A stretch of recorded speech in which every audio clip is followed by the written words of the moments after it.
Two major crises in the classroom updates unfolding tonight. First, a school district picking up the pieces as they attempt to fill the vacancy on their school board while also bouncing back from controversy. The Tip City School Board meeting canceled after multiple members refused to show up. Lydia Bice been following this. What exactly happened? Adam, at tonight's special meeting, the board was supposed to vote on who will fill the vacancy left by Simon Patry, who resigned on September 5th. That was the same night when board member Ann Zakor gave a Nazi salute to Patry. Ever since, the school board has been dealing with the aftermath of this controversy. But tonight, when Zakor and board member Teresa Dunaway did not show up to the meeting, the board was unable to vote on who will fill the vacancy because 3 members are needed in attendance to vote. So what is going to be their next step then? Well, since the board was unable to vote on a candidate for the vacant position tonight, I was told that this decision could be handed over to a probate court judge who would make the final determination. If no candidate is voted on by October 6th, it will be handed over to the judge. So those 2 board members who didn't show up tonight, have we heard a reasoning from them at all? We heard from Teresa Dunaway on Facebook. She cited the vote for the vacant board seat. Dunaway says that it should have been filled at the special meeting last Friday. In it, she cites a section in the Ohio Revised Code that says a vote must be taken less than 30 days after a member resigns. Patry resigned on the 5th, which gives board members until October 5th to make that vote. The next meeting is set for October 3rd. Back to you. Lydia, thanks. We're also continuing to follow the case involving a 3-year-old child who was shown on video being pushed to the ground and picked up by his ankles at Rosa Parks Early Learning Center. 56-year-old Darke Sorrells, the former employee who is accused of assaulting the child, is now facing multiple criminal charges. And we requested his personnel file from Dayton Public Schools weeks ago. We just got it today. Here's some of what we've learned. He was first hired within the district in 2003 as a special education paraprofessional, which means he's got 20 years of experience. He's been at Rosa Parks Early Learning Center since 2018. The only disciplinary incident in his file was from what happened back on August 21st. That's when he was placed on paid administrative leave pending the investigation into his conduct. He then resigned on September 7th before he could be fired. Jenny Borick gives us an update. The Montgomery County Prosecutor's Office charged Sorrells with 1 count of assault, which is a 4th-degree felony, and 2 counts of endangering children, which are misdemeanors. I reached out to attorneys representing Braylon's parents, Attorney Michael Wright releasing this statement on behalf of the parents. The family of 3-year-old Braylon Tootle is relieved that the Dayton Public Schools employee who violently struck their nonverbal special needs child is finally being held accountable for his criminal actions.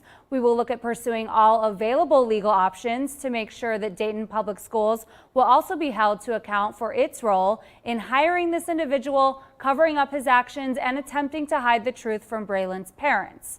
The case still needs to go to the grand jury. The prosecutor's office said they just got the case today, so it could take a couple of weeks for that to happen.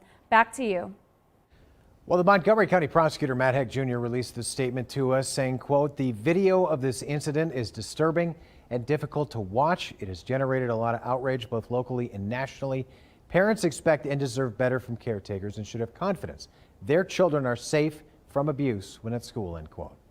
You can find all of our coverage on both of these stories at Dayton247now.com. Just click on the Crisis in the Classroom heading in the News tab. All right, to weather now, and believe it or not, we actually got some rain tonight. It seems like it's been about forever.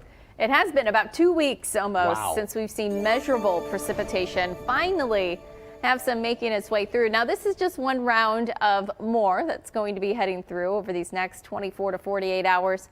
This line is weakening as it pushes its way eastward, so unfortunately our northeastern counties up in Logan County likely not going to get a whole lot out of this, but Dayton still seeing some light to moderate rainfall for you. Into Xenia also seeing a little precipitation as well.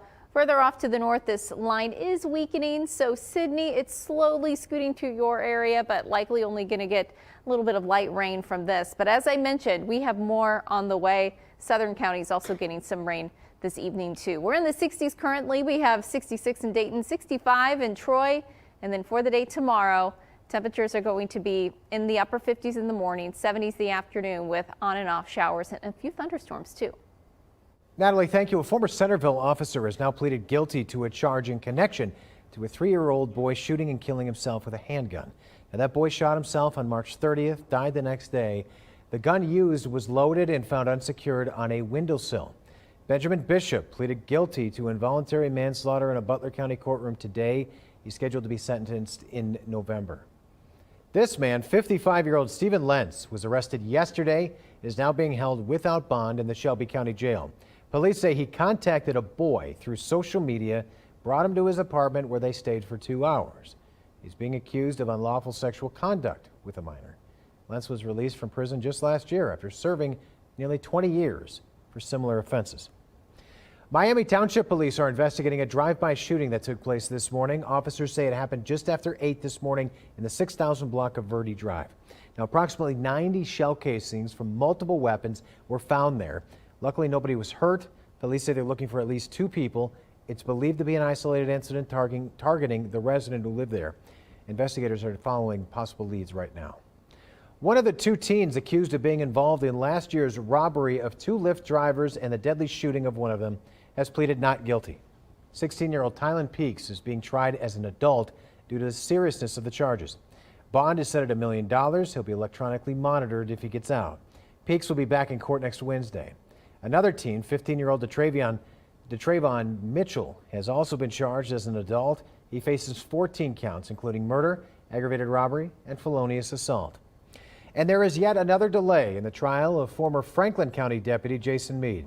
Mead is facing murder charges in connection with the fatal shooting of Casey Goodson Jr. back in December of 2020. The autopsy revealed Goodson was shot 6 times, 5 in the back. Mead claims Goodson was turning toward him, pointed a gun. Now, there's no body camera footage of what happened. The trial is set to start in October, but special prosecutor says that the case is being pushed back. A new date has not been set yet. A judge ruling today that Donald Trump committed fraud for years in building his real estate empire. That's the finding in a civil lawsuit brought by New York's Attorney General. The judge agreed that the former president and his company deceived banks and insurers by overvaluing his assets, exaggerating his net worth, all in an effort to cut deals and secure financing. Some of Trump's business licenses have been ordered rescinded. A non-jury trial scheduled to start on Monday to resolve unsettled matters. Trump denies all wrongdoing. Senators Sherrod Brown and J.D. Vance calling on the EPA to determine if the hazardous train derailment in East Palestine constitutes a public health emergency. If so, it would allow the Department of Health and Human Services to provide long-term medical care to those impacted. The senator's statement says in part, quote, no affected resident of East Palestine or its surrounding communities should have to worry about affording necessary health care now or in the future. At this time, the long-term environmental and public health impact of the exposure is unknown. Well, we are now 6 weeks away from the November 7th general election this fall. On the ballot, 2 major issues, Issue 1 and Issue 2.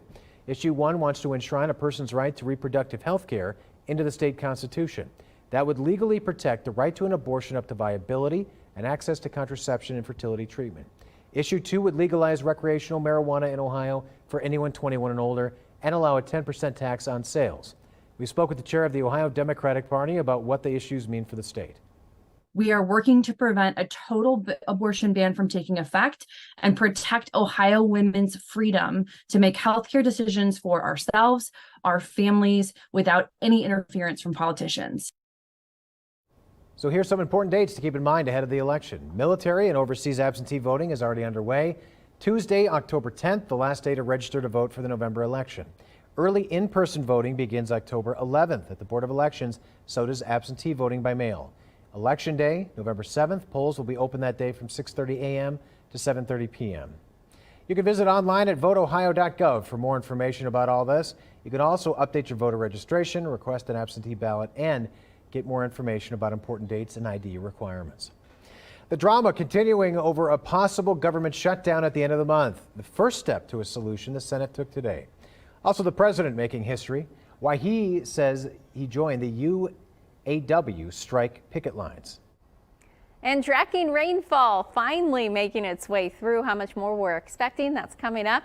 Here's a live look from our Eco Plumber Skycam. You're watching Dayton 24/7 now.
Live look now from outside the Capitol building tonight. Drama continuing over a possible government shutdown at the end of this month. And in a push to keep the government open, the Senate took the first step to move toward a stopgap bill. Advancing the procedural vote sets up a full Senate vote to pass a short-term spending bill, although a vote has not been scheduled quite yet. Now, that plan would keep the government open through November 17th, give lawmakers more time to do longer-term spending bills. I've been pretty clear in my view that government shutdowns are bad news, whichever way you look at them. While for sure this bill does not have everything either side wants, it will continue to fund the government at present levels. Now, even with this news, House Speaker Kevin McCarthy and President Biden still pointed the finger at each other over the shutdown possibility. What are the chances of a government shutdown right now? I don't know. You'd have to ask President Biden. You are the most important Why leader would on he this. hold back and keep the border this way? The Republicans in the House of Representatives refused to stand up to the extremists in their party. So now everyone in America could be forced to pay the price. Many within the Senate say a government shutdown should not happen. The government is tracking to shut down by October 1st if Congress can't find a way to pass its bill to keep it running. Well, sea ice levels around Antarctica, they're starting to hit record lows this winter by a wide margin.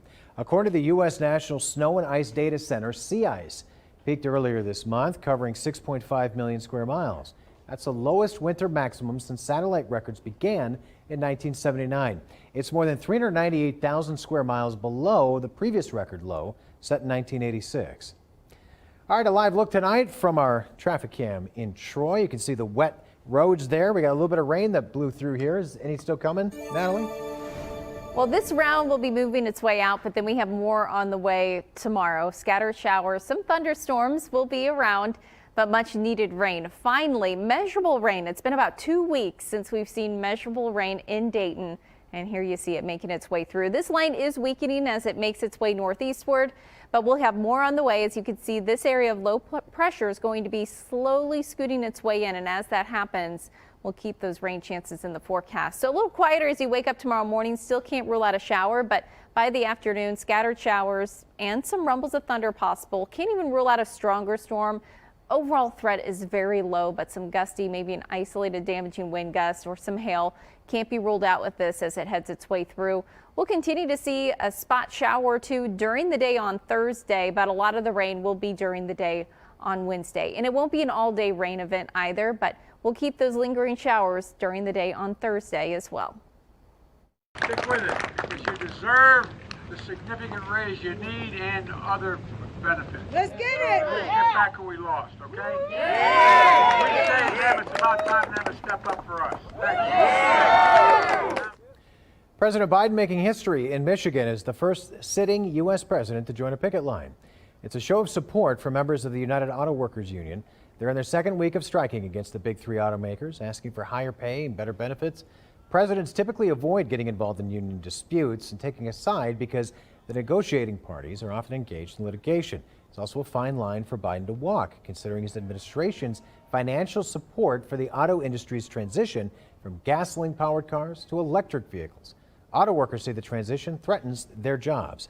And House Speaker McCarthy blames the president for the UAW strike and says the president is the last person they'd want to see on a picket line. The president goes out to the United Auto Workers strike. He created the reason why they're on strike. They're on strike because their jobs are going away. Why? Because this president subsidizes electric cars over everything else. Republicans say the issue is electric vehicles, namely the likelihood of fewer union jobs during the transition away from gas-powered cars. The UAW says the issue is over a gap in pay between workers and executives. Now, while the president rallied with auto workers in Michigan, another union threw its own support behind Biden. The United Farm Workers are now endorsing his reelection. The group calls Biden an authentic champion for workers and their families. His 2024 campaign manager, Julie Chavez Rodriguez, was on hand for the formal announcement in Southern California. Her late grandfather, Cesar Chavez, co-founded the Farm Workers Union. We're going to continue to fight for that. We're going to continue to make sure that we're reaching out and really working side by side with labor unions like the United Farm Workers. The union represents more than 5,000 members and will send out organizers and Spanish-speaking members to key states like Arizona, Texas, Nevada, Michigan, and Georgia. The group backed the president's 2020 White House bid as well. Writers in Hollywood are now cleared to start working at midnight tonight. Leaders of the Writers Guild of America approved that contract agreement with the studios, ending a nearly 5-month-long strike. Now, the writers will have to ratify the contract themselves, but in the meantime, they are allowed to go back to work. Hollywood actors remain on the picket line with no talks on the horizon. They expanded their strike to include the video game market to put added pressure on negotiations. Well, more Senate Democrats now. They are calling on their colleague, New Jersey Senator Bob Menendez, to resign after he was federally indicted in a bribery scheme. Cory Booker, the junior senator from New Jersey, who's long defended Menendez, joined more than a dozen Democrats in the chamber calling for his resignation. Booker says the allegations are disturbing and stepping down is the best for his constituents. Prominent members of the party agree. I respect their position that they are taking, and the charges are formidable. And it'd probably be a good idea if he did resign. It comes after Menendez maintained his innocence earlier today when asked by reporters why he won't resign. You run for re-election? Right now, I'm here to do the work of the people of New Jersey. Will you run for re-election, sir? As I said, I'm here to do the work of the people of New Jersey. Why won't you resign, sir? Senator Menendez? Because I'm innocent.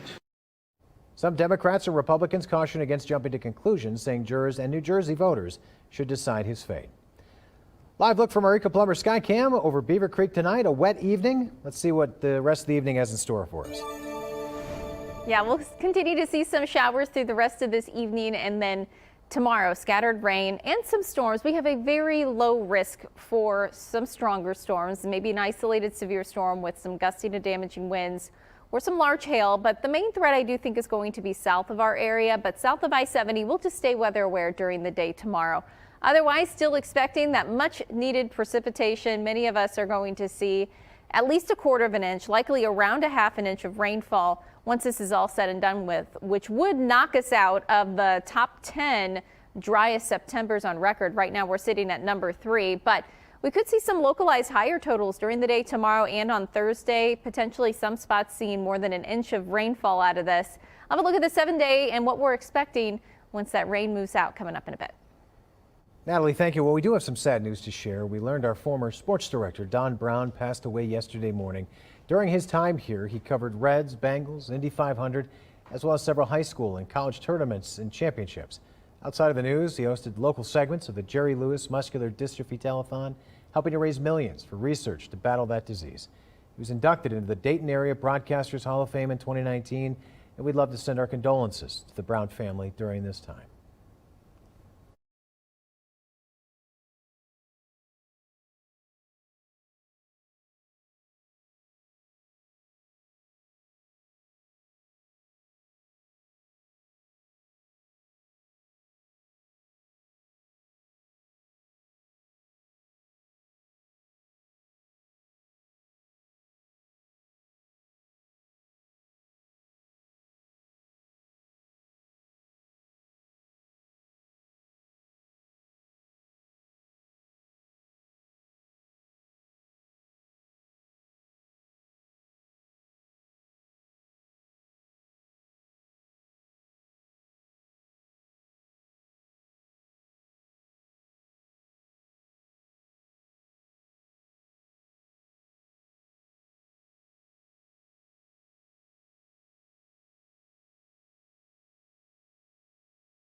Some diabetes patients, they're facing a shortage tonight. A drug they're supposed to take to fight their illness is also being used for weight loss, and it's leaving those patients scrambling. And now the alternatives are running out as well. Paige Barnes spoke to one woman impacted.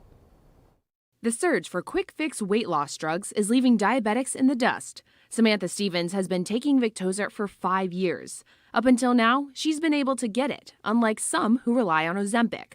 A local pharmacist says she never has all the diabetes drugs in supply. It's a hit or miss, but she works with doctors to find an alternative. Stevens can't jump around drugs, so she says she's left searching high and low. You build up a resistance to those or usage of those to a point where you can't just switch to another brand. Really, the only option you have is finding it. In Highland County, I'm Paige Barnes. Now, Victoza isn't approved for losing weight. Unlike its sister drug, Saxenda, it's on the FDA drug shortages list with limited availability through the end of this year. Beaver Creek City Council passing an ordinance to prevent property around Wright-Patterson Air Force Base from being sold to those with bad intentions. The city is one of the first places in the country to add legislation to discourage individuals from acquiring land in close proximity to a military base.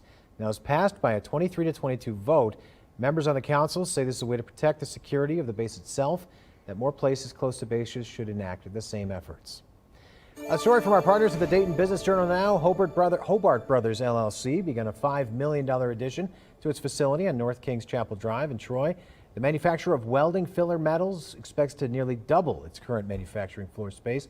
That expansion will bring jobs with it too, making it one of the company's largest investments since the 90s. And we have more information at Dayton247now.com. You can find that story and others like it. Just look under the Dayton Business Journal heading in the news tab. Well, the Bengals escaped Monday Night Football with a big win. We got all the takeaways from last night's defensive-powered victory. You're watching Dayton 24/7 now.